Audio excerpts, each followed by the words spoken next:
ఈ రోజే డౌన్లోడ్ చేయండి. మీ ఫేవరెట్ షోస్ చూడండి. నమస్తే సార్. నమస్తే సంతోష్. అవును, నాన్నగారు ఎలా ఉన్నారు? మీకేమైనా బాలేదని చెప్పాడా? కలిసి చాలా రోజులైంది కదా అని అంటున్నాను. చాలా రోజులు అవడం ఏంటి? మీ నాన్నగారు ఎప్పుడో విఆర్ఎస్ తీసుకున్నారుగా. అవును, ఈ వయసులో ఇలా ప్రతిరోజు కష్టపడకపోతే అప్పుడప్పుడు డ్యూటీకి లీవ్ పెట్టచ్చు కదా నాన్న. కష్టంరా. పోనీ నేనొచ్చి అడగనా మీ పెద్ద సార్ని? అక్కర్లేదు. అయితే లీవ్ తీసుకుంటారా నాన్న? ఎక్కడ తీసుకుంటారు? ఏంటండి మీరు మాట్లాడేది? ఎక్కడ తీసుకుంటారు అంటే మావయ్య ఎక్కడ పని చేస్తున్నారో అక్కడే తీసుకుంటారు. మరి ఎక్కడా పని చేయకపోతే? ఎప్పుడో 6 నెలల క్రితమే జాబ్కి విఆర్ఎస్ తీసేసుకున్నాడు. మమ్మల్ని ఇంత పకడ్బందీగా మోసం చేసిన నువ్వు ఇంకొక క్షణం కూడా ఈ ఇంట్లో ఉండడానికి వీల్లేదు.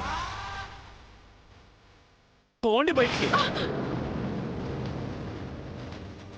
ఏం చేస్తున్నావురా నువ్వు?